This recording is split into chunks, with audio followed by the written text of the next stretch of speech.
Yo soy mexicano, nací el 6 de enero de 1957 en la Ciudad de México. Al nacer y crecer ahí fue porque en un atentado que hubo en su momento, hace muchos años, contra el presidente Portes Gil, muere mi abuelo, que él trabajaba directamente en el tren Olivo, en el Olivo, que es el que lo detona, y pues el único que muere en ese atentado es mi abuelo, y con motivo de ello, pues, mi abuela queda viuda con 4 mujeres, muy joven, y entonces con la indemnización que le dan compra, en ese entonces en las afueras de la ciudad, le rodeaba la Buenos Aires, la Doctores, la Tránsito,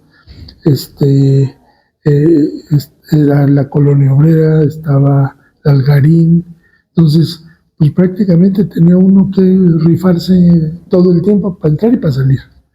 Pero lamentablemente en las noches tocaban insistentemente, y cuando preguntó a la gente que tocaba, pues tuvo que abrir porque decían que ahí encerraba la banda del automóvil gris. Entonces pues era una cuestión, pues para ella sola con 4 niñas, ya con la compra hecha, pues no le quedaba otra cosa más que abrir.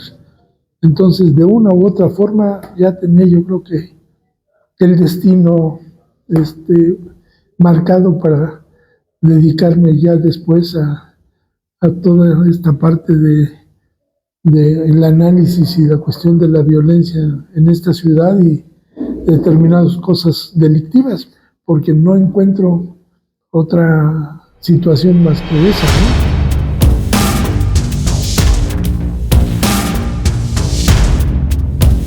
Él era uno de los 11 cadetes más ameritados en ese entonces de su generación en el colegio militar, y escogieron a los 11 de mejor currículum y de mejor desempeño para integrar lo que en ese entonces se denominó como la policía política en la Dirección Federal de Seguridad. Eran los 11 primeros promedios que asistieron al presidente Ruiz Cortines, porque ese presidente, tal vez en México, sea el presidente más austero que se ha tenido, porque él nunca, a pesar de que ya existían Los Pinos, nunca vivió en Los Pinos. Siempre desayunó y comió y cenó en su casa, ahí en San José Insurgentes. Despachaba en Los Pinos o despachaba en Palacio Nacional, pero vivía en su núcleo familiar, y ha llegado o asistido por estos 11 elementos. Mi padre era el abanderado en el colegio militar en esa época, tenía el mejor promedio, y Fernando Gutiérrez Barrios era el líder de la escolta.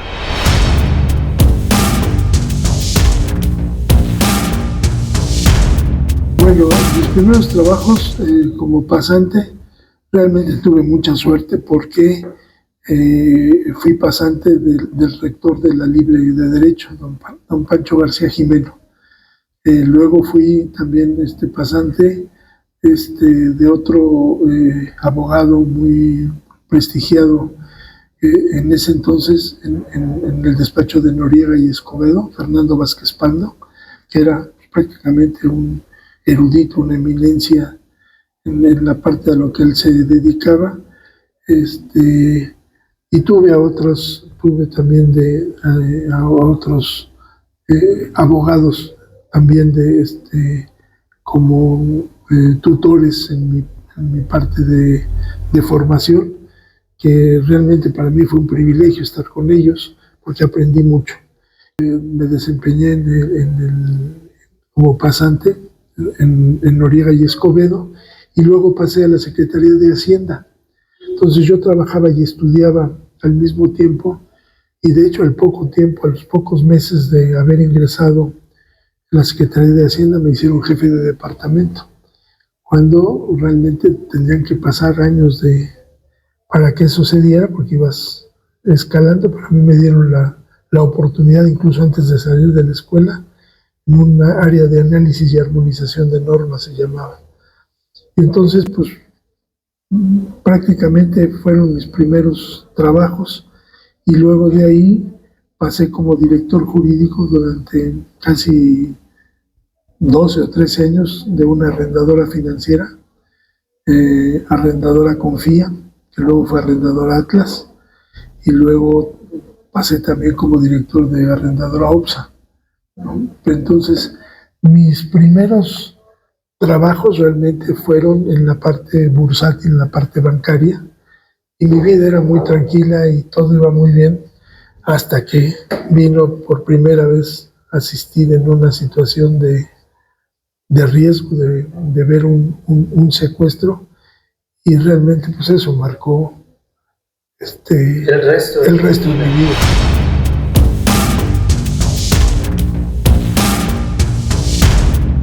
Pues prácticamente ya llevo casi 38 años de especialista en liberación de rehenes por secuestro, ¿no?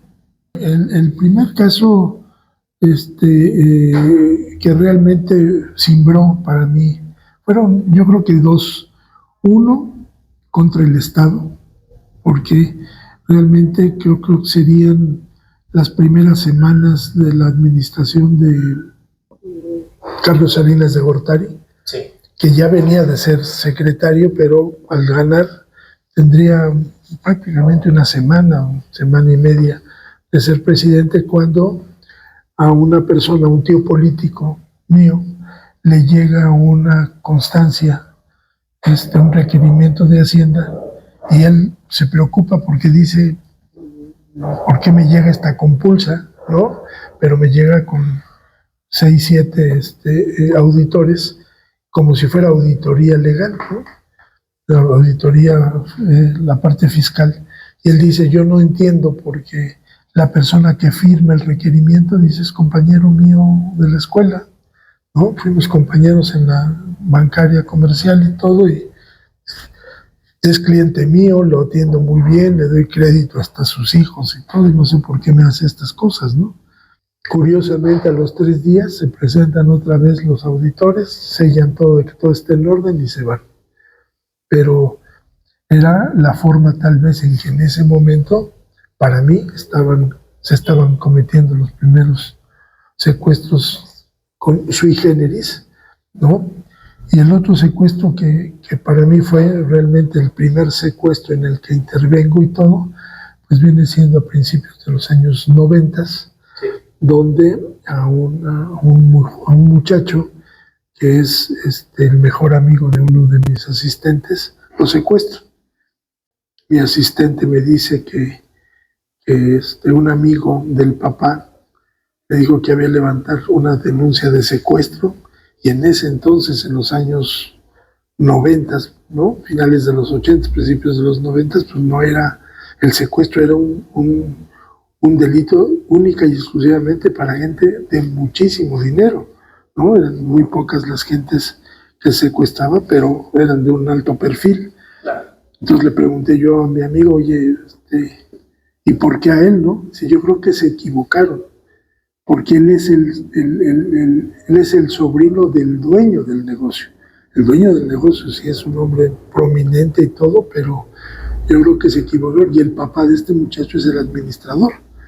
Han de haber creído que era su hijo, y por eso. Entonces, a partir de ese momento fue un secuestro muy complicado. Entonces, no, si se presentaba algún tipo de secuestro, como te digo, de esos de alto impacto, se atendían en el Distrito Federal por la Dirección de Asuntos Relevantes. No había ninguna fiscalía especializada en esto. Entonces, pues ahí conocí al director y al subdirector en ese momento de esa área, e hicimos muy buena sinergia. Yo creo que parte de ahí, cuando les mostré lo primero que yo estaba haciendo, en lo que se ponían de acuerdo de cómo tratar este asunto, yo creo que mucho influyó mis antecedentes personales, los antecedentes familiares. Mi abuelo paterno fue de la gente allegada a Francisco Villa, era de los Dorados de Villa, de su círculo de protección. Mi ídolo personal era mi tío Rosendo Morales Juárez, que fue primer comandante de narcóticos en México, y prácticamente pues yo tenía mucha formación personal en imagen de él. Te digo, no tanto por la parte de mi padre, porque siempre fue un militar muy prudente en su persona, en su desempeño, pero te voy a decir por qué era eso, ¿no? Pero no lo entendí hasta ya siendo mayor de edad, que me reveló el por qué no sabía yo prácticamente a qué se dedicaba, porque en ese momento él tuvo una hazaña personal que fue capturar en su momento a Fidel Castro, al Che Guevara y a todos los integrantes prácticamente de los que se fueron a combatir y a todos ellos en el rancho Santa Rosa. Entonces, él recibió la instrucción de dos presidentes en ese momento, tanto de Ruiz Cortines como el general Lázaro Cárdenas, que esa captura iba a ser considerada un secreto de Estado. Al ver estos policías en la Dirección de Asuntos Relevantes, lo que yo estaba haciendo, ¿no? Primero dijeron, ¿quién hizo este trabajo socioeconómico, no? Porque yo hacía mis estrategias y se las pasaba yo a mi compañero y él lo dejaba yo en la casa de los secuestradores y yo me coordinaba con la policía para atenderlo. Por eso es que hicimos tan buena sinergia, tan buen entendimiento, que nos llevó a tener un éxito prácticamente inusitado desde el primer momento, porque no solamente capturamos a quien levantó el dinero, que eran 12 policías de seguridad pública de aquí de México, al líder de la banda de secuestradores, se salvó la vida de la hermana que fue a entregar el rescate, porque ya se la querían llevar también como rehén. Se salvó a la víctima porque la fuimos a rescatar de los cimientos de una obra negra en Pachuca, que ya lo tenían ahí, ya tenían la parte de los sacos de cemento y de cal, porque nada más lo tenían vivo y amarrado para contestar las preguntas de prueba de vida, pero lo iban a matar.